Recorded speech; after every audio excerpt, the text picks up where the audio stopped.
of the constitution of this bench to hear these three specific files.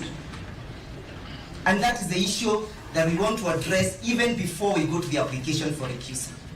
Because it's our humble view, Your Lordship, that the so-called empowerment of this bench to hear these specific files is itself unconstitutional.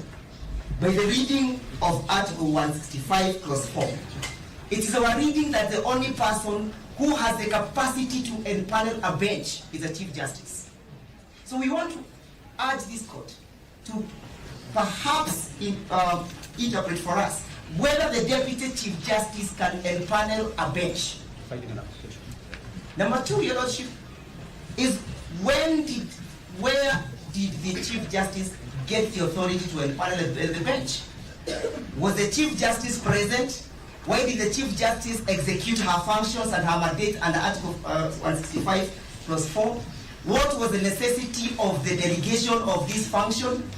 Those are pertinent issues, Your Lordship, that requires clarification before we go to the root of the matter, the crux of the matter. It's our submissions, Your Lordship, that the Chief Justice, who is exercising delegated powers, cannot further delegate the Deputy Chief Justice.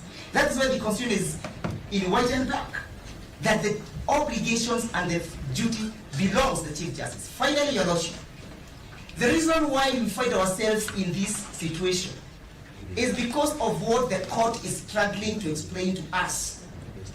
That three files have graciously generated expediency, and other files that were consolidated, that 6 file with the lead file 522, have no reasons why they should be before you. Noting that, Your Lordship, those matters were equally certified as urgent and raising heavy constitutional matters. When I looked at your orders, Your Lordship, that you issued to some on us today, you repeated the same, that they raise weighty constitutional matters. Why are we being discriminated by the court that our files are not considered as a priority, and that the files with orders are the only ones that the court is sitting on a Saturday? The Chief Justice is empaneling, the Deputy Chief Justice is empaneling the bench. We are called, like in a lightning speed, to appear before you.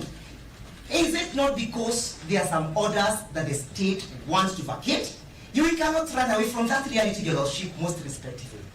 My Lord, with your kind permission, for the record, Dr. Kamoto for the fifth respondent in Israel.